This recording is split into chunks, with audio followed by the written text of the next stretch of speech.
"That baby is not crying because he is hungry," the little girl whispered, and the widowed cowboy's finger froze beside the trigger. Elias Whitaker stood on the porch of his Montana cabin with a rifle in his hands, the barrel pointed toward the curvy woman kneeling in the snow at the bottom step, while behind him his newborn son screamed like the whole house had learned how to grieve. The wind came hard across the pasture, pushing white powder over the porch boards, rattling the loose shutter by the kitchen window, carrying the smell of pine smoke and winter iron through the dark. Elias had not slept in 3 nights. He had not taken off his coat. He had not let anyone pass that door since the church bell rang for his wife, and the tiny boy she left behind refused to be comforted by milk, blankets, rocking, prayer, or the worn-out hands of a father who did not know how to be both mother and man. "Get off my land," Elias said, but his voice sounded rougher than he meant it to, like a fence post split by frost. The woman did not argue. She was broad through the hips and shoulders, wrapped in a brown wool cloak gone stiff with snow, one gloved hand braced in the drift, the other holding tight to a little girl no older than 4. "I will," the woman said. Her lips trembled from the cold, but her eyes stayed level. "Just let my child warm her hands first. There's a town 12 miles south. We came from there. Then go back." They locked the kitchen door. Elias tightened his jaw. He had heard every kind of lie a desperate traveler could tell. Out here, mercy could empty a pantry, steal a horse, or put a man in the ground without anyone ever knowing his name.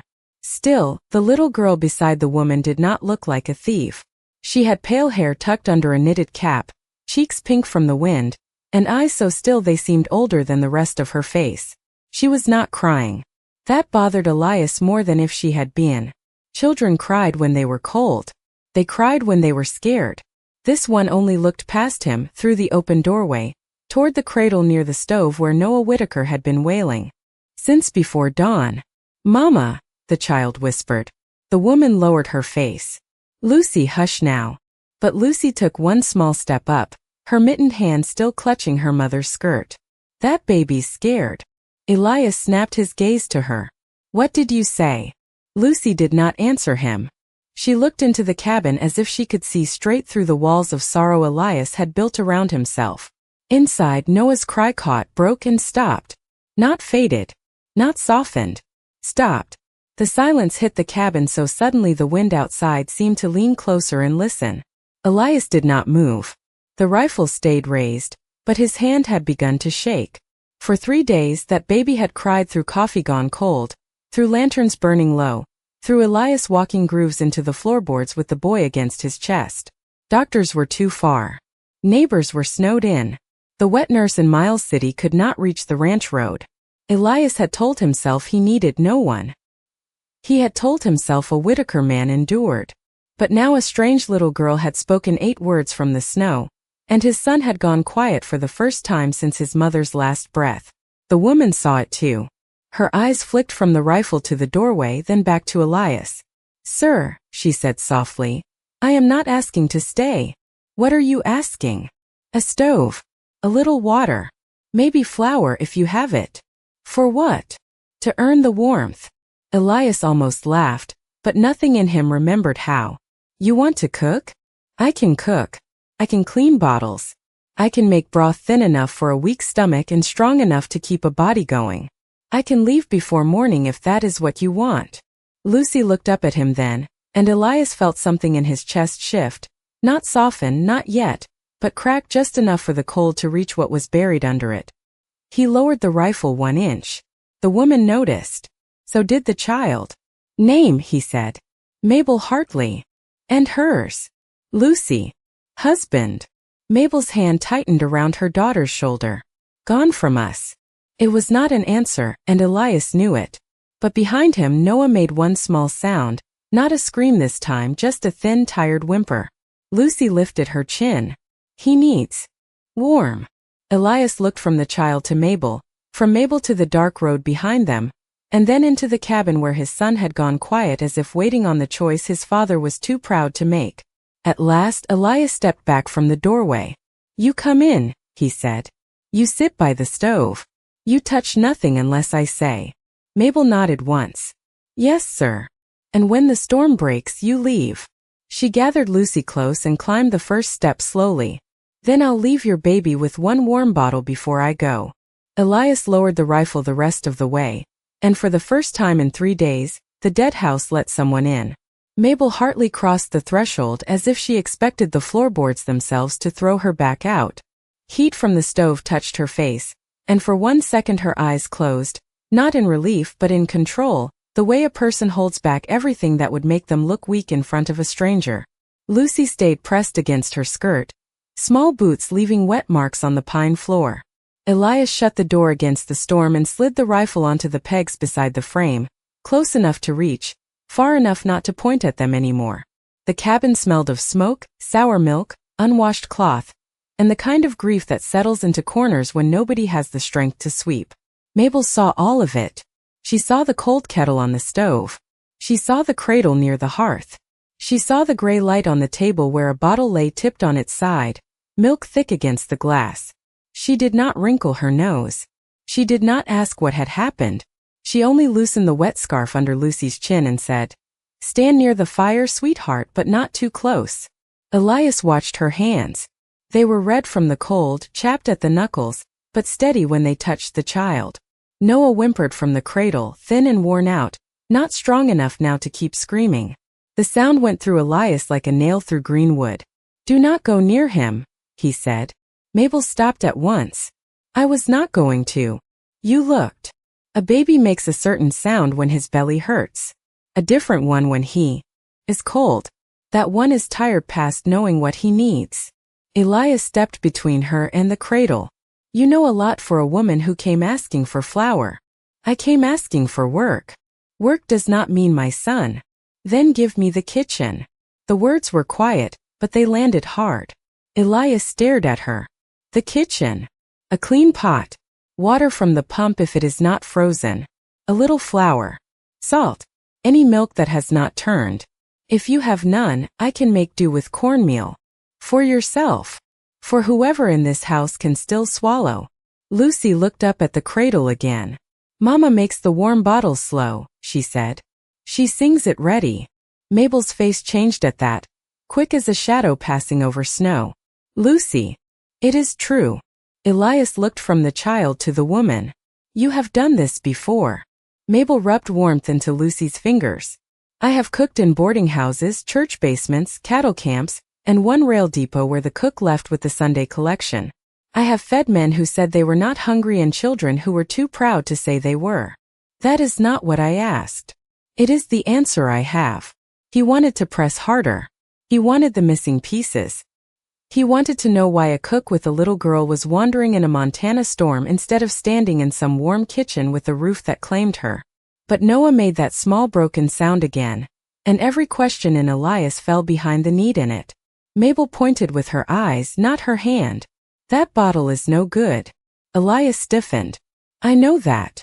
There is knowing and there is having one more thing to fix when your heart is already full." He hated her for saying it so gently. He hated more that she was right. "You get 1 hour, he said. 1 hour by the stove. Then you and the girl sleep in the chair until first light. No wandering. No opening cupboards unless I tell you. No touching anything that belonged to my wife." Mabel lowered her gaze, not submissive, simply respectful of a wound she had not been invited to see. "Yes, sir. And you are not staying. I heard you the first time." She untied her cloak and hung it over the chair back. Under it, her dress was plain, faded blue, too thin for the country, damp at the hem. She moved to the sink with care, slow enough that Elias noticed, quick enough that she hoped he would not. She pumped water into a pot, tested the stove, found the cleanest cloth, and set the spoiled bottle aside without a word of blame. The cabin changed one sound at a time. Water poured. Iron clinked. The stove door opened. Flame caught. Lucy stood near the hearth, holding her palms out, and Noah listened from his cradle as if the simple noise of someone knowing what to do had reached him before the warmth did. Elias remained by the door, hat still on, shoulders stiff, watching a stranger take command of the room he had failed for 3 days to keep alive. Mabel did not look at him when she spoke again. "If you have oats, bring them. If you have a clean blanket, warm it near the stove, not over it. And if you mean to distrust me, Do it from where I can see both your hands. Elias almost answered sharply. Instead, he took off his hat, crossed to the shelf and brought down the oats. The oats sat on the table between them like a truce neither of them trusted. Mabel worked without asking for more than she needed, rinsing the bottle 3 times, warming water at the edge of the stove, testing it against the inside of her wrist before mixing what little milk Elias had left with thin oat water until it turned soft and pale. Elias stood close enough to stop her, far enough to pretend he was not waiting on every movement of her hands. Noah stirred in the cradle, his face red from crying, his tiny fists opening and closing against the blanket. Mabel did not reach for him. She only glanced once and went back to the bottle. That made Elias trust her less and more at the same time. A desperate woman would grab at a baby to prove herself useful. Mabel hardly waited to be allowed. When the bottle was ready, she set it on the table and stepped back. There, she said. Warm, not hot. Elias picked it up.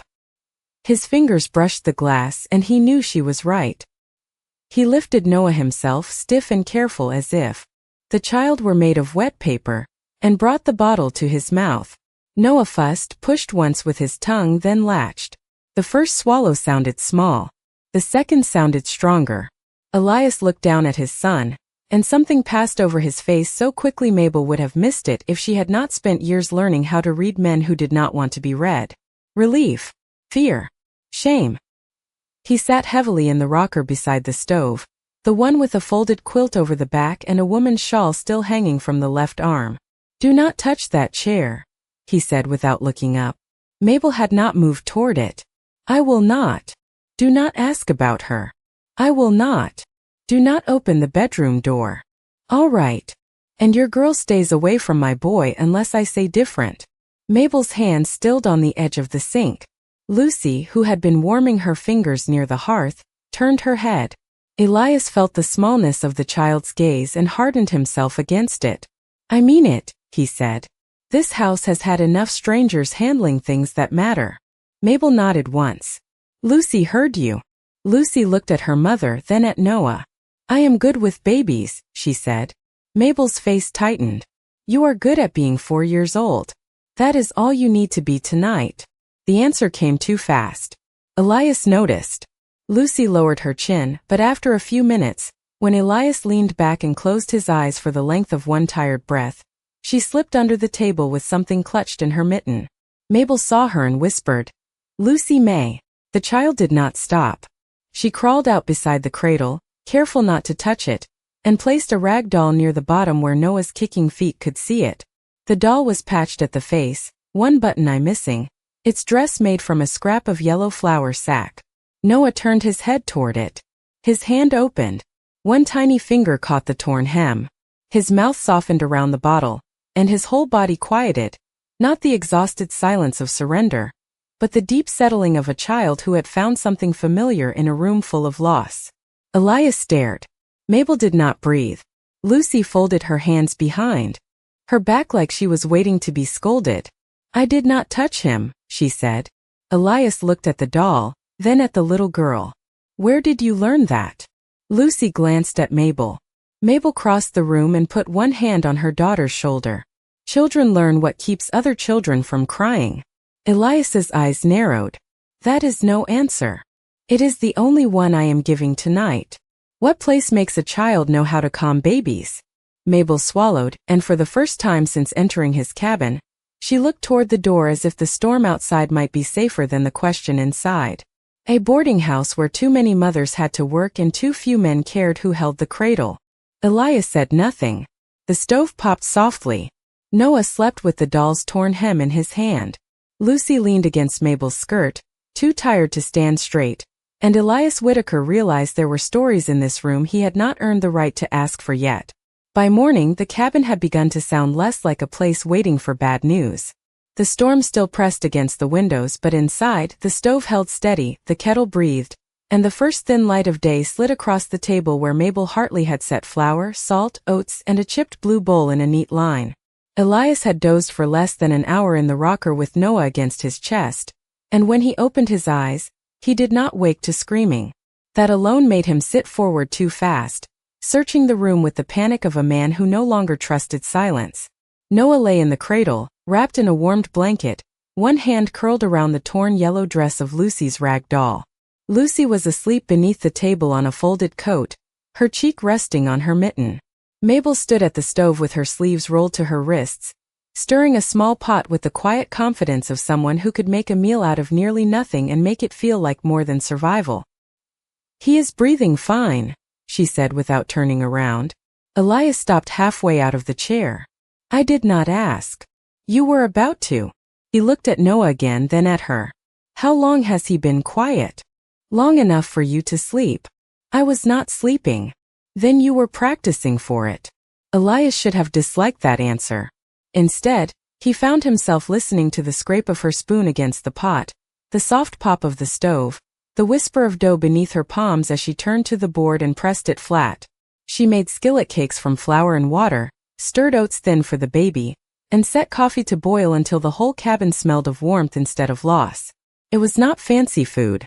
It was ranch food, plain and honest, the kind that stayed with a man through fence work and bad weather.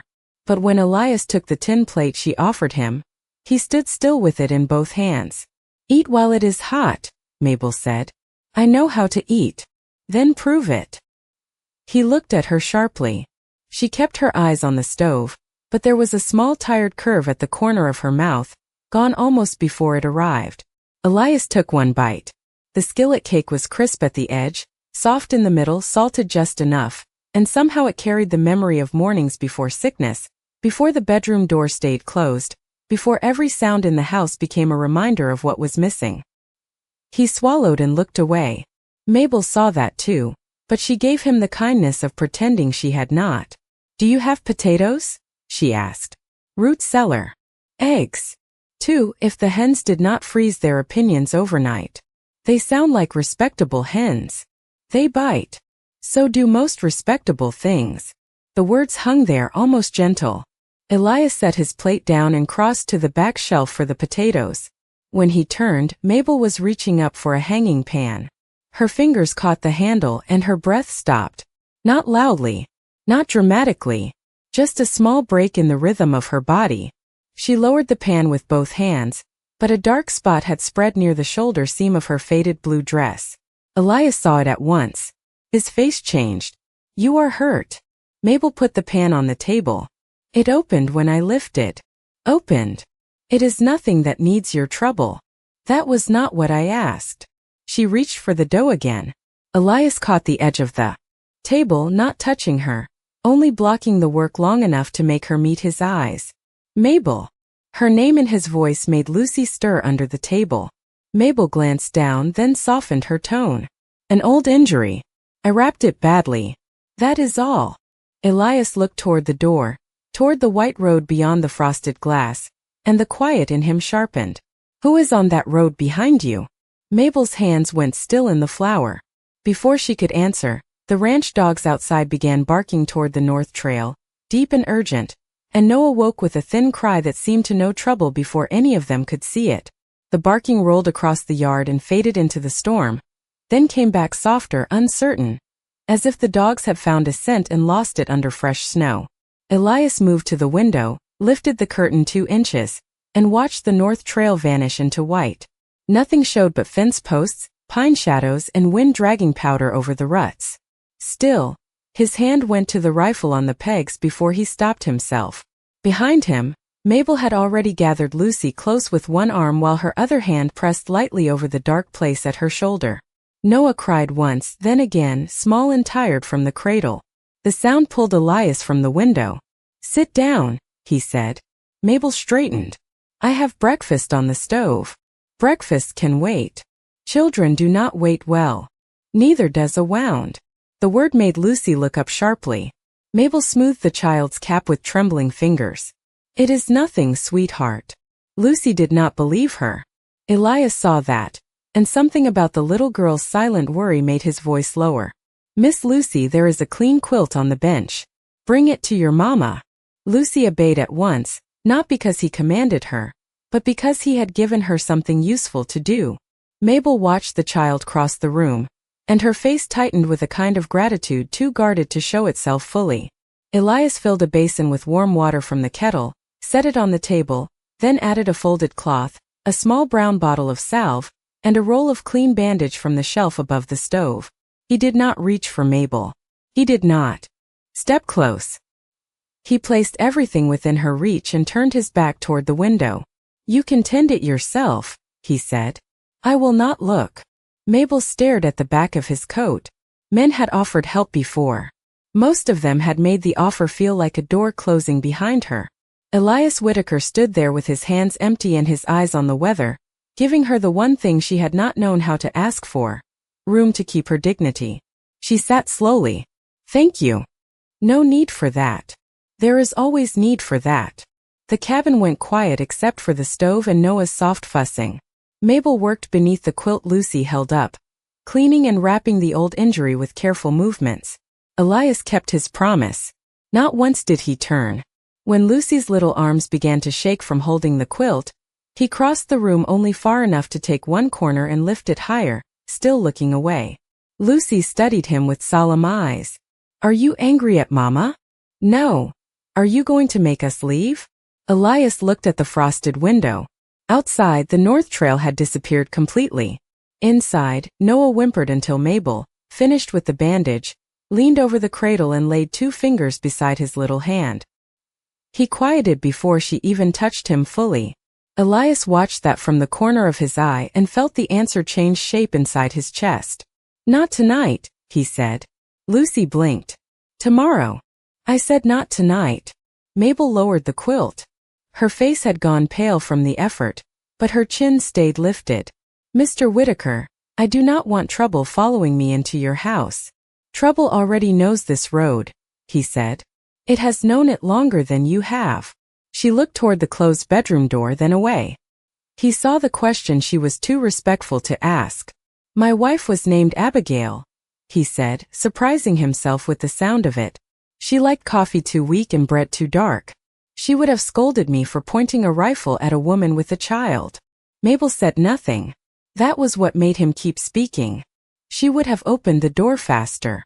Noah moved in the cradle, making a small restless sound. Mabel picked up the warmed bottle and looked at Elias. For permission. He gave one short nod. She lifted the baby with practiced gentleness, settled him in the curve of her arm, and fed him while Lucy leaned against her knee. Elias stood there with the unused rifle behind him and the warm basin on the table between them, realizing protection did not always begin with a brave speech. Sometimes it began with turning your back so a wounded woman could breathe. Sometimes it began with clean cloth, hot water, and a promise small enough to be trusted. Not tonight. 3 days passed before the storm loosened its grip on Whittaker Ranch, and in those 3 days the cabin learned a rhythm it had almost forgotten. Mabel rose before daylight, quiet as a prayer, and coaxed the stove alive before the frost left the window glass. She warmed Noah's bottles slow, stirred oats thin, folded clean cloths by the cradle, and kept her own hurt shoulder tucked beneath her shawl as if pain were just another chore to finish before breakfast. Lucy followed her in small careful steps, carrying spoons, fetching wood chips, setting her rag doll where Noah could see it. Elias did not tell the child to stay away anymore. He noticed that before he admitted it to himself. He noticed other things too. He noticed that Lucy no longer flinched when a boot crossed the floor too quickly. He noticed that Noah slept longer when Mabel hummed over the kettle. He noticed that the kitchen, once full of cold ashes and sour milk, now smelled of coffee, skillet bread, and steam rising from clean water. On the second morning, Mabel found potatoes in the cellar and made a hash so plain and good that Elias ate standing at the counter, then looked down at his empty plate like it had betrayed him. On the third morning, she taught Lucy how to press dough with the heel of her hand. Flour dusted the child's nose, and when Noah made a soft gurgling sound from his cradle, Lucy laughed. The sound struck Elias harder than any shout could have. He had not heard a child laugh in that room since before Abigail took sick. Mabel looked up from the dough, and for 1 second, neither of them spoke. The silence was not empty this time. It was warm. Then Elias cleared his throat and reached for his coat. "I need to check the barn." "Coffee first," Mabel said. "I gave no order for coffee." "No. You only looked like a man who might fall into a snowbank without it." He should have corrected her. Instead he took the cup. Out by the barn, his oldest hand, Jonah Briggs, was breaking ice from the trough with a shovel. Jonah glanced toward the cabin window where Lucy stood waving one hand at Noah's cradle. "That woman still inside?" he asked. Elias drank his coffee. "She has a name." Jonah lifted both brows. "Town has one for her too." Elias went still. "What town?" "Miles City." Word came with the feed wagon before the road closed again.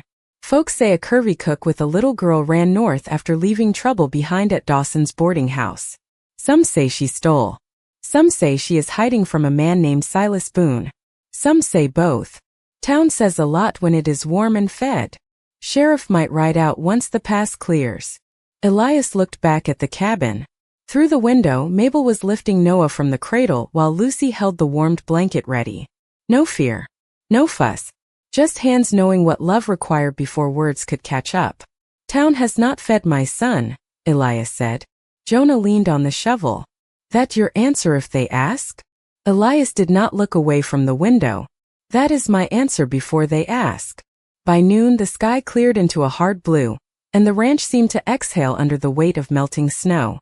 Mabel hung cloths near the stove. Lucy lined up 3 buttons on the table and told Noah they were cows. Elias brought in wood without being asked and stacked it by the hearth, higher than one night's need. Mabel saw the stack. "That is a lot of wood for someone leaving at first light." Elias set the last split log down. "Weather changes. So do rules." He met her eyes then looked away first. "Do not make me answer before I know the answer." She nodded, accepting that small honesty like a gift wrapped in rough paper. Then the dogs began barking again, not toward the woods this time, but toward the open ranch road. Hooves sounded beyond the yard. A man's voice called Elias by name, too familiar and too pleased with itself. Mabel's face drained of color. Lucy dropped the buttons. Elias moved to the window and saw 3 riders at the gate, one of them holding a folded paper high in his gloved hand. Mabel whispered behind him, "That is Silas Boone." Elias reached for his hat, not the rifle. "Then he can wait outside like any other trouble." Silas Boone did not wait at the gate like decent trouble. He rode through it smiling, with 2 men behind him and a deputy from Miles City sitting stiff in the saddle like he wished he had chosen a different morning. Snow slid from the fence rails in wet clumps. The yard smelled of thawing earth, horse sweat, and wood smoke from the cabin chimney. Elias stepped onto the porch and closed the door behind him before Silas could see inside, but not before Lucy slipped close to Mabel and Mabel pulled the child behind her skirt. Silas saw enough. His smile widened. "Well, now there she is. Mabel Hartley, hiding in a widower's kitchen like a cat under a stove." Elias came down 1 step. "State your business." Silas lifted the folded paper. "Business is her. She left Dawson's boarding house owing for room, meals, supplies, and damages. She left with that little girl too, though I told her plain she had obligations to settle first." Mabel opened the door behind Elias. Her face was pale, but her shoulders were straight.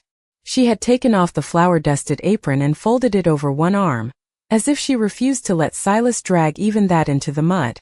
"I owed Mrs. Dawson $2.16, she said. "I left it on the counter." Silas laughed softly. "Hear that, deputy? A runaway cook keeps her own accounts now." The deputy looked at the paper instead of her face. Elias did not move. "You heard the woman." "I heard a woman who has been telling soft stories her whole life because men like you want to believe them." Silas shifted in the saddle, letting his gaze travel over Mabel with open contempt that made Lucy press closer to her mother. "She is trouble, Whitaker. Too big for most kitchens, too proud for charity, too plain for a proper home, and too used to being pitted. She will cook for you until your pantry is low, then she will move on and leave you with crumbs and whispers." The yard went quiet. Jonah Briggs had come from the barn with 2 other ranch hands, and none of them spoke. The deputy cleared his throat but said nothing useful. Mabel stood at the edge of the porch, holding that folded apron like it was the last clean thing she owned. "I will go," she said. Elias turned his head. "No, I will not bring shame to your children." "You did not bring shame." "People will say I did." Silas clicked his tongue. "People already are." Lucy stepped out from behind Mabel before her mother could stop her. Her little face was red, and her hands were closed into small fists at her sides. She did not bring shame, Lucy said, her voice shaking but clear. She brought breakfast. The words fell over the yard harder than a shout. Jonah looked down at his boots. One of the riders looked away. Even the deputy seemed to forget the paper in his hand. From inside the cabin, Noah began to cry, thin and startled, as if the ugliness outside had reached him through the walls. Mabel turned toward the sound by instinct, but then stopped herself. She looked at Elias, then at the men in the yard, then at the apron in her hands. Slowly, she placed it on the porch rail. "Thank you for the stove," she said. "And for the warm water. That was more kindness than we had any claim to." Lucy made a small broken sound. "Mama, no." Mabel touched her daughter's hair. "We do not stay where we make trouble." Elias looked at Noah's cradle through the window. The baby cried harder. Mabel took one step down from the porch, and Noah reached his cry toward the door as if he knew exactly who was leaving. Elias saw Mabel hear it. He saw her stop. He saw the whole yard waiting to learn whether he was the kind of man who let a good woman walk into the cold because other people had named her unworthy.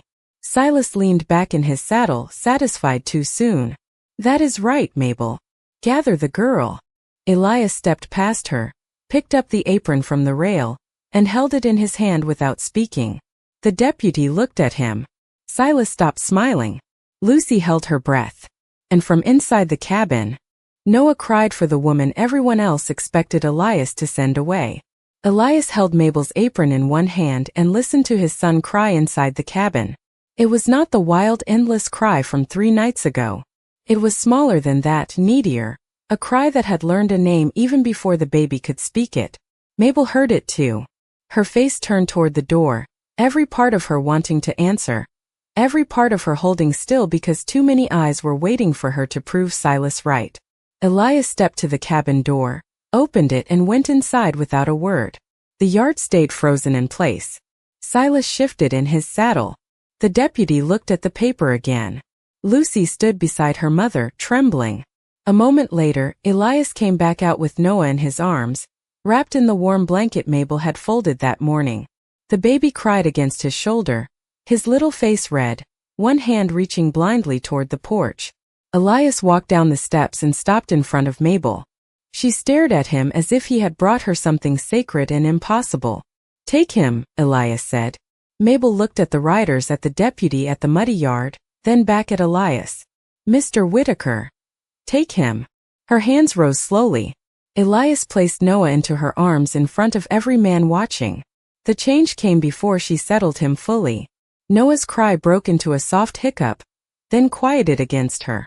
Mabel tucked the blanket under his chin, rocked him once, and the baby gave a tired sigh that seemed to pull all the noise out of the yard with it. No one spoke. Even the horses stood still. Elias unfolded the apron, shook the snow dust from its edge and held it out to her. "Put it back on."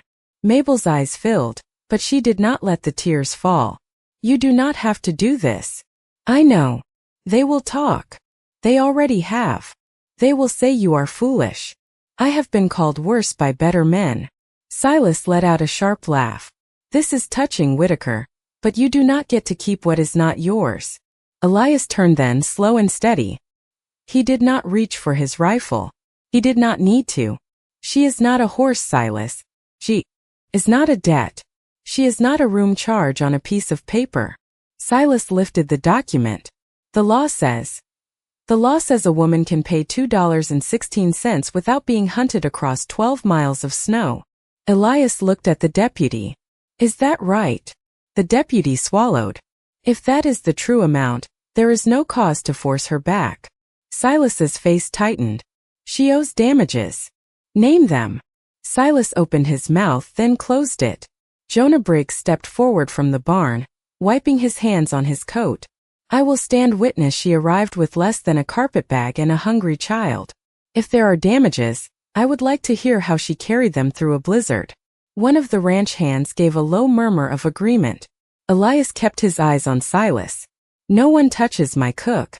No one shames the woman who kept my son alive. And no one takes a child from this house while I am breathing." The words did not rise. They did not need to. They settled over the yard like a gate closing. Mabel pulled Noah closer, and Lucy slipped her small hand into Elias's. He looked down, surprised by the trust of it. Lucy looked up at him with those solemn eyes that had stopped him on the porch the first night. "Then is this home?" she asked. Elias looked at Mabel, at the baby sleeping against her, at the apron still between them. His voice came rough. "It can be." Silas folded the useless paper slowly, anger burning behind his smile, but the deputy had already turned his horse toward the road.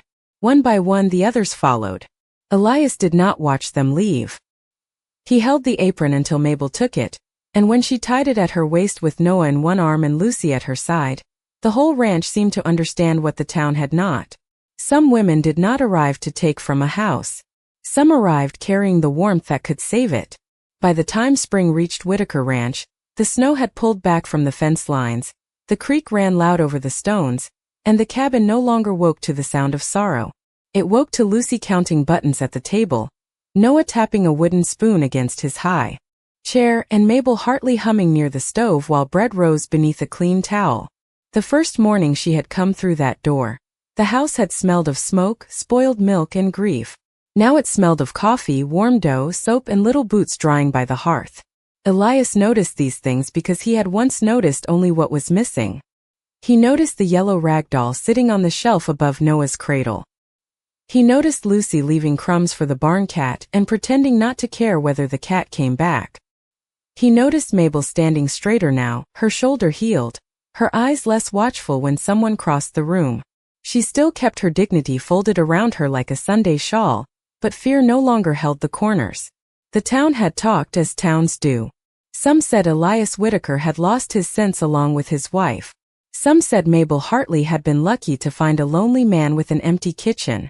But those words faded at the edge of the ranch road, because inside the cabin there was too much living to leave room for them. One evening, after a long day mending fence near the south pasture, Elias came in carrying a small bundle wrapped in brown paper. Mabel was rolling biscuit dough. Lucy was teaching Noah to say cow, though Noah mostly said something that sounded like ch and laughed at himself. Elias stood by the door longer than he needed to. Mabel looked up. "You are letting the cold in." "It is not cold." "Then you are letting the evening in." He stepped inside and closed the door. He set the bundle on the table. Lucy climbed onto the bench at once. "Is it for Noah?" "No." "Is it for me?" "Part of it." Mabel wiped flour from her hands. Elias untied the string and opened the paper.